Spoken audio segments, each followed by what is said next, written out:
Hi folks, it's Dr. P. Today I'm going to talk to you about reading datasheets. This is a very important part of figuring out how electronics work. I think a lot of students are rightfully intimidated by datasheets. Honestly, sometimes I am too.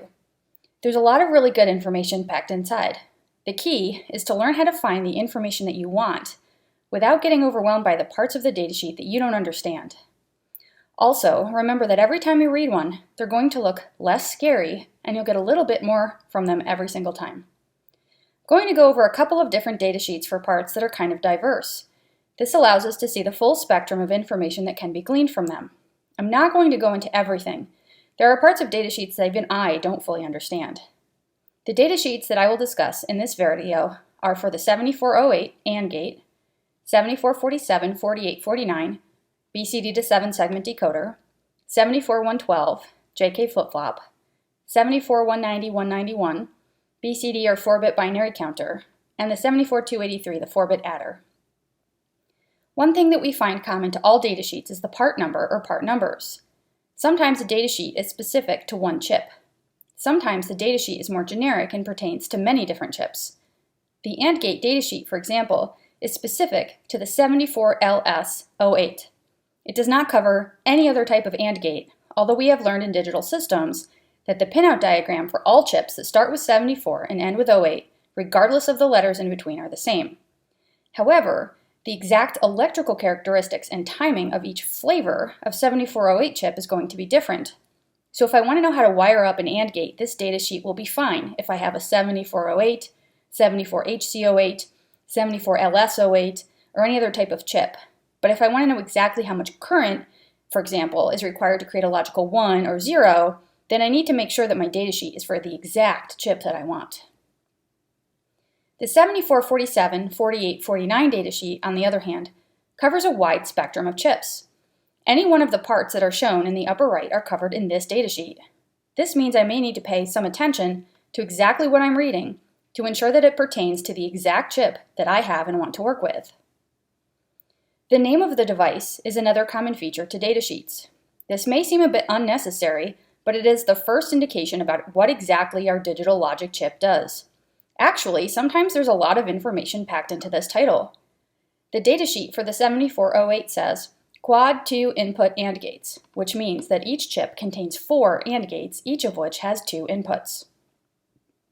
The datasheet for the 74112 says, Dual JK negative edge triggered flip-flops with preset and clear, which means that there are 2 JK flip-flops. They're falling edge triggered, and they have independent preset and clear pins for each flip-flop. That's actually quite a lot of information. The 74190 191 says, synchronous up-down counters with up-down mode control, which is useful in that it tells me that I can use it to count up or to count down. A description is then given on each datasheet. This can be a short sentence, or it can be very verbose. Sometimes you have to read through the description several times to get a good understanding of what's going on. However, I have frequently found the description to be the single most useful aspect of the datasheet. If we look at the 7408, we'll see that it's just a very quick sentence that we could have gleaned just from reading the title. It doesn't really give us a whole lot. The 7447 4849 datasheet gives us a lot of information that tells me about all of the input pins, that the outputs are active low for the 47 and active high for the 4849. The description also shows me how the numerals look and that there are other chips that were designed to put the tails on the 6 and 9 if I were to prefer that look. Leading 0 suppression is also described here, and that indicates that if I have the number 8, it would show an 8 rather than a 08. So there's really a lot going on here. The 74112 datasheet explains exactly how the 2 JK flip-flops work. This tells me how to use the preset and clear inputs, how to get the data to change, which happens on a negative or falling clock pulse, and the operating temperatures. The 74190 191 also contains a lot of information. You can see that it's several paragraphs long. I learned from this description that they're synchronous, which means they don't lead to any glitches, as we discuss in digital systems. They're triggered on a rising clock pulse. There's a pin that can be used to control if it counts up or down.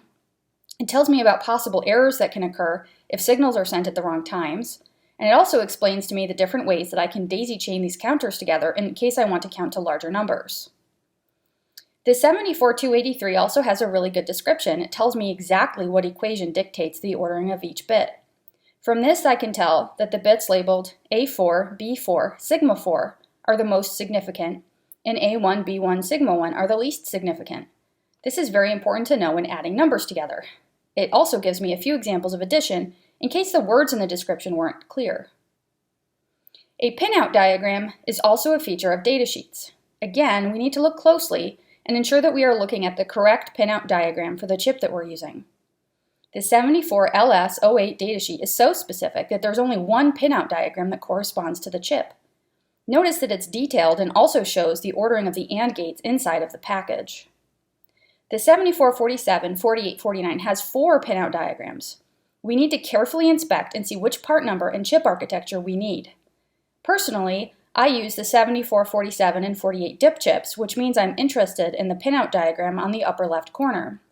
But if I ever use something else, I need to carefully read the descriptions to see exactly which pinout diagram corresponds to what I want. At times, a logic symbol is given as well. These are not true pinout diagrams, although they do give information about input and output pins and the pin numbers. They are usually formatted so that they're easy to read, with inputs on the left and outputs on the right. There are different symbols, like triangles, that are used on active-low inputs and outputs. The diamond symbols on the outputs correspond to exactly how the outputs are wired with the transistors inside each of the chips. You don't need to understand everything about these diagrams. They're simply giving you the same information that we got before, just in a different manner. Truth tables are included on many datasheets. For something as simple as an AND gate, it's pretty easy to follow. This 7447-4849 datasheet has 3 truth tables because the 3 chips act differently from each other. Note the use of L, X, and H to mean low, don't care, and high. Low doesn't always mean off, so that's usually why it's used instead of on or off. Every now and again you might see Z, which means high impedance.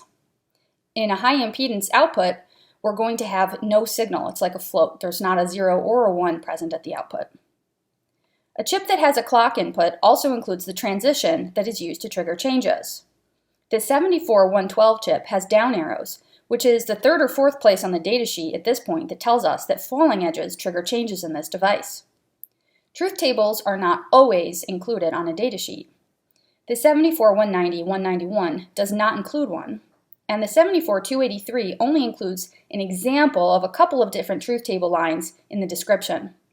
Sometimes a truth table would take up so much space that they're not included. Circuit diagrams are included in some cases. This shows exactly what combination of NAND and NOT gates are used internally to the device to make it work. These can be very complicated for some of the more complex chips. When you are first starting out, you may want to skip over these diagrams. However, as you get deeper into your understanding, you can start to glean even more information about the chip from these diagrams.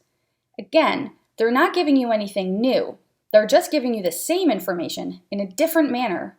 Everything that you can learn here, you can learn from the description, truth table, and other descriptions that we've been given. The circuit diagram just enhances and builds onto our understanding of exactly what's going on inside the device. Input and output schematics may be included with transistor, resistor, and diode configurations for inputs and outputs, or possibly for the entire chip. These are another part of the datasheet that can be very overwhelming at first. I generally use them to get an understanding of the output resistance that is available on an output pin.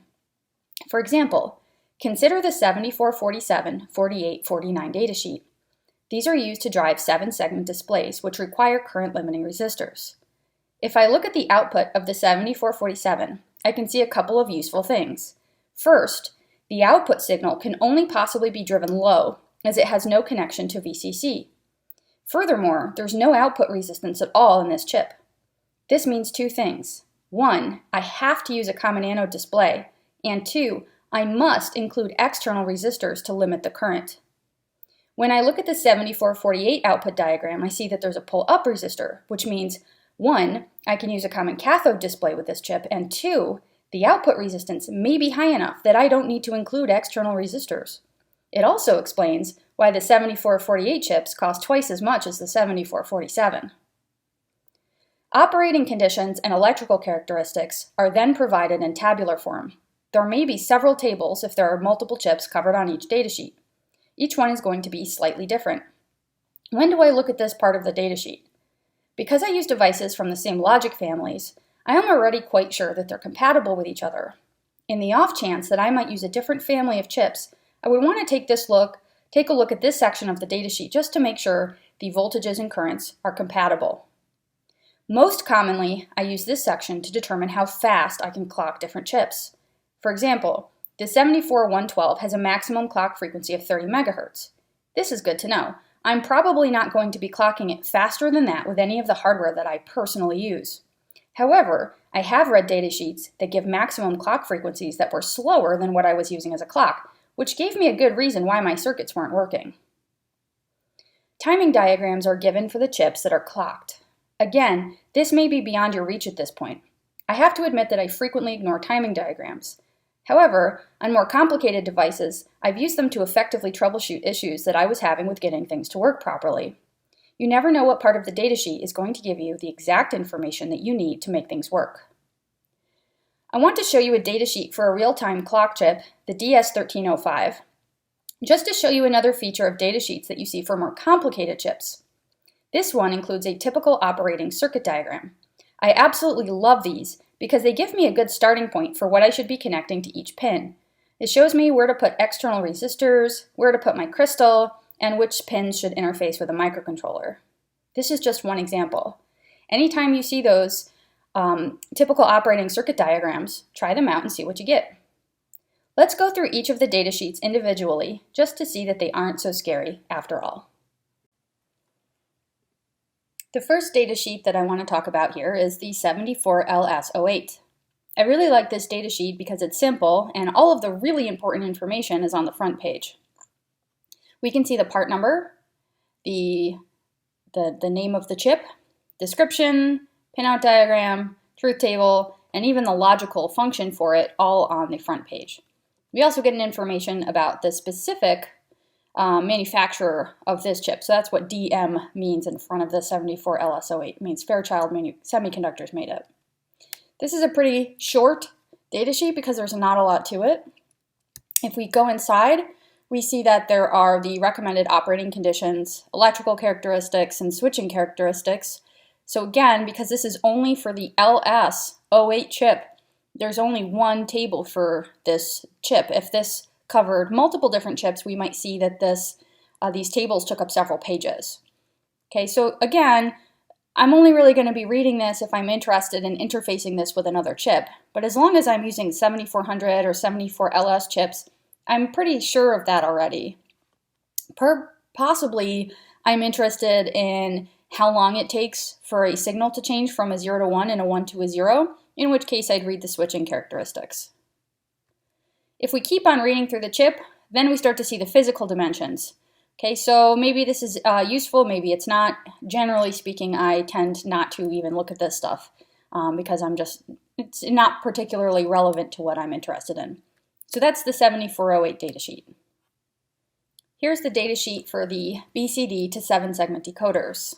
Again, if we look in the upper right-hand side, we can see that there are, 1, 2, 3, 4, 5, 6, 7, 8, 9, 10, 11, 12 different chips that are covered in this datasheet. So I have to be careful when I'm reading through it to make sure that I'm getting the right information. I can see information about 47, 48, and 49. Pinout diagrams are included for each the DIP and the surface mount architecture. And at the bottom of the first page, I get some information about the manufacturer. Now, I'm not getting a ton of information just from this, but it's still a starting point. Okay, so usually the first couple pages give us the most useful things. When I go inside, I start to see maybe a little bit more information about power, maximum voltage, the output configuration of each of the chips. Tells me if they're active low or active high outputs. And then I can see those logic symbols.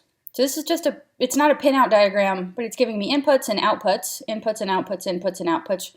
And they're ordered in a way that kind of makes sense. So this is like the easy to read version. The description here, as you can see, takes up a significant amount of space. I really like this description because it shows me exactly what each numeral looks like. Okay, so it's possible that you might hook up one of these and say, why the heck am I not getting anything? Okay, well, maybe your inputs are 1, 1, 1, 1, right? So this can give you a lot of information if your things are working well versus not working well. It also tells you the identification of each segment in case you're not sure. Then we start to get the truth tables. Okay, so this is a truth table for the 46 and the 47. And if we go to the next page, we see there's a truth table for the 48 and a truth table for the 49. So there's a lot going on. There's logic diagrams. Again, this shows us exactly internally to the chip what's going on as far as the guts of the logic. Inputs, outputs, what's going on there. And again, because there's really 3 different families of chips here, we've got 3 different sets of logic diagrams. The schematics of inputs and outputs, I discussed this earlier. This is what helps me to figure out how the 47 versus the 48 work as far as which type of display I need to use it with and whether or not I need to include an external resistor. We keep on going, we see more. We see the electrical characteristics, the operating characteristics, the switching characteristics, and again, there's a lot going on here just because there's a lot of different devices that are covered. So if this looks overwhelming, it's because there's a lot of information here. Here's the datasheet for the 74112. Again, there are technically 4 different chips that are included here, so we want to be sure that we're reading the right information. This is another datasheet that I really like because all of the really important information is on the front page. So if you get as far as the front page and no farther, you're in good shape. Get the part numbers, what they are, description, a truth table, pinout diagram for dip, pinout diagram for the surface mount, and our logic symbol, which again isn't really a pinout diagram, but it shows us inputs and outputs structured in a way that's more logical than necessarily how it was designed to work on the pinout. The next page shows us our logic diagrams, our input and output schematics, absolute maximums. Okay, so this might be useful. I certainly don't want to crank up to any more than 7 volts. If this is what it's rated for. Any more than that, we might have some issues. And then we get our recommended operating conditions, our electrical characteristics, and our switching characteristics.